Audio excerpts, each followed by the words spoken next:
ఇంటి సమాచారం వాట్సాప్ ఛానల్లో జాయిన్ అవ్వండి. అన్ని విశేషాలు ఎప్పటికప్పుడు తెలుసుకోండి. మీరెప్పుడైనా పక్కింటి అమ్మాయితో ప్రేమలో పడ్డారండి? లేదా?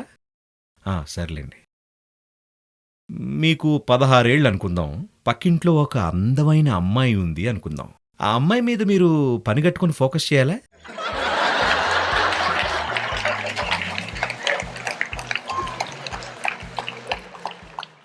బలంగా నిర్ణయించుకోవాలా?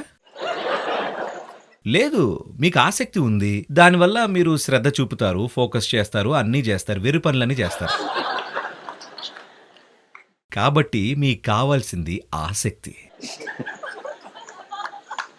మీకు దేనిపైనైనా ఆసక్తి ఉంటే మీ శక్తి సామర్థ్యాలన్నింటినీ మీకు ఆసక్తి ఉన్న విషయాలపైనే ఫోకస్ చేస్తారు, అంతే కదా?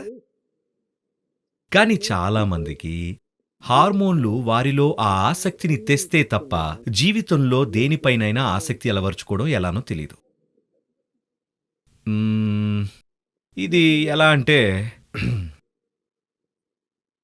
ఇది పరిణామక్రమానికి సంబంధించిన సమస్య.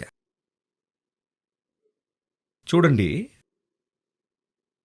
మనుషులు కానీ ఇతర జీవాలకు కేవలం తమ మనుగడకు లేదా పునరుత్పత్తికి సంబంధించిన విషయాల మీదే ఆసక్తి ఉంటుంది. అంతే, అంతకుమించి వాటికి దేని మీద ఆసక్తి ఉండదు. పక్షి, జంతువు, కోతి వీటన్నిటికీ దేని మీద ఆసక్తి ఉంటుంది? ఏదైనా తినడం లేదా పునరుత్పత్తి చేయటం. అంతకుమించి వేరే ఏ ఆసక్తి ఉండదు. ఎందుకంటే ఈ రెండు ఆసక్తులు హార్మోన్ల వల్ల కలుగుతాయి. ఆకలి రసాయనాలచే కలుగుతుంది. హార్మోన్లు కూడా రసాయనాలే కదా. ఇది ఒక స్థాయిలో జీవించటం. జంతువుల ఉనికి అంతే. వాటిని మనం ఏమీ అనలేం, వాటి తత్వం అది. కానీ మీ విషయంలో అక్కడ్నుంచి పరిణామం జరిగింది. కొంత మాత్రం కాదు, ఏదో కొంచెం పరిణామం కాదు. ఇవాళ శాస్త్రవేత్తలు మీకు చింపాంజీకి మధ్య జన్యుపరమైన తేడా కేవలం 1.23 మాత్రమే అంటున్నప్పటికీ వాళ్ళు చెప్పేది అమీబా నుండి చింపాంజీ వరకు కలిగిన పరిణామం 98.77% అయితే కనుక మీరు దాని తర్వాత 1.3% ఎక్కువ పరిణామం చెందారు అని. అది చిన్న పరిణామం కాదు. ఆ 1.3% అనే గణాంకాలు ఎలా చేస్తారో నాకు తెలీదు, కానీ కొందరిని చూస్తే మాత్రం అది నిజమే అనిపిస్తుంది.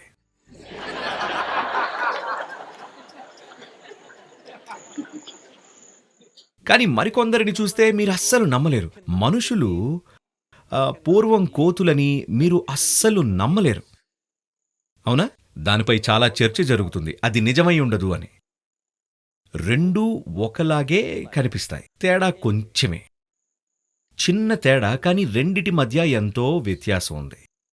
కాబట్టి మీరు ఈ 1.23% పరిణితిని ఉపయోగించుకోగలిగితే ఇక అప్పుడు మీకు ఏది కావాలి, ఏది అక్కర్లేదు అన్నదాన్ని రసాయనికత నిర్ణయించదు. ప్రపంచంలోని ఏ ఆధ్యాత్మిక ప్రక్రియ తీసుకున్నా అన్నిటిలో ఉండే ఒక అంశమేమిటంటే, చూడండి, మేము ఆహారానికి విరుద్ధమని కాదు. ఆహారం విషయంలో కొంచెం నిరాకరిస్తాం, ఎందుకంటే రసాయనికత మనల్ని శాసించకూడదు అని అనుకుంటాం. బ్రహ్మచర్యం, ఆహార నియమాలు ఇవన్నీ దేన్నో నిరాకరించడం కోసం కాదండి. ఆ స్థాయిలో ఉండకూడదు అనేది ఇక్కడ ఉద్దేశం. జంతువుల్లోలాగా మన కోరికలన్నీ రసాయనాల చేత నిర్ణయింపబడకూడదు అని అనుకుంటాం. మనకు ఏం కావాలనేది ఎరుకతో ఎంచుకోగలగాలనుకుంటాం, రసాయనాల ప్రభావం లేకుండా. నెలలో కొన్ని రోజులు తినకపోవడం, అలాగే ఇంకా ఎన్నో ఇతర ఆచారాలు చేసేది ఇందుకోసమే. ప్రాథమికంగా మనం జంతువుల వర్గంలో పడకూడదు అని అనుకుంటాం. ఎందుకంటే జంతువుల వర్గం అంటే అదేదో చెడు అని కాదు, అది పూర్తిగా నిర్బంధంగా జరిగే పునరావృత్త ప్రక్రియ. కానీ మనమేమో ఇప్పుడు ముక్తి వైపు చూస్తున్నాం. మీరు వృత్తంలో నడుస్తూ ఉంటే, అదే చోట గుండ్రంగా తిరుగుతూ ఉంటే ముక్తికి అవకాశమే ఉండదు, అవునా కాదా? వృత్తం అంటే అదో ఉచ్చు, అవునా కాదండి? అది ఉచ్చేనా కాదా? ఆ వృత్తాన్ని తగినంత పెద్దదిగా చేస్తే 300 మందికి వారు ఆ వలయాల్లో తిరుగుతున్నారని కూడా తెలుసుకోకుండా ఎక్కడికో వెళ్తున్నాం అని అనుకుంటుంటారు. చట్రంలో పడి తిరగడం అంటే అదే. అంటే మనం ఎక్కడికి చేరుకోవట్లేదు అని. మనకిది తెలుసు. అదేమిటంటే మన కోరికలు, మన ధ్యాస, మన జీవిత దిశ అనేవి ఆకలి చేతనో లేదా హార్మోన్ల చేతనో నిర్దేశించబడితే మనం ఎక్కడికి చేరుకోలేవని మనకి తెలుసు. ఈ విషయం మనం గ్రహించాం. అందువల్లే మనం ఏదో ఒక విషయంపై ఎరుకతో ఆసక్తిని, ధ్యాసని, ఇంకా నిమగ్నతని తేవాలని ప్రయత్నిస్తూ ఉంటాం. రసాయనాలచే ప్రేరేపితం కాని కోరికను తేవాలని ప్రయత్నిస్తాం. ప్రజలను ఈ విధంగా నిమగ్నం అయ్యేలా చెయ్యాలంటే, లేదా మీరే ఈ విధంగా నిమగ్నం అవ్వాలంటే, మీలో ఒక ఇంధనం కావాలి. అది మీలోనే ఉండాలి. మీలో తగినంత శక్తి లేకపోతే మీరు ఇది చేయలేరు. ఎందుకంటే ఫోకస్ పెట్టాలంటే శక్తి ఖర్చవుతుంది.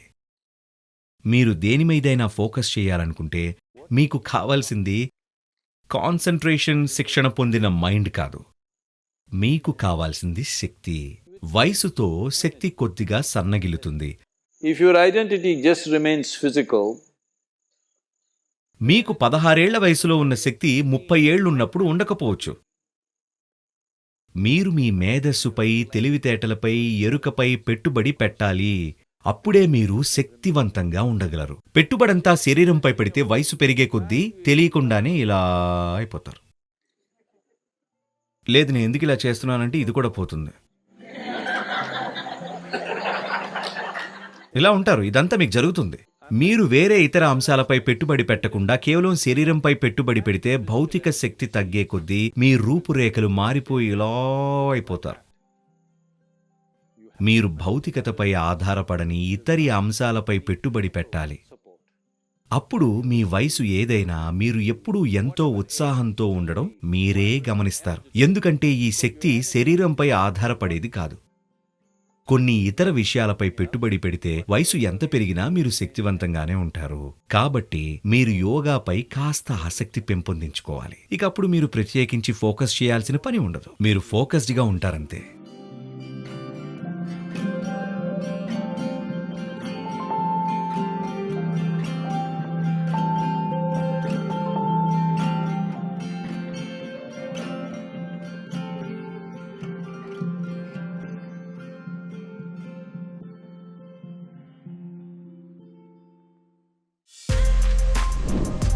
For more videos like this, subscribe Big TV channel.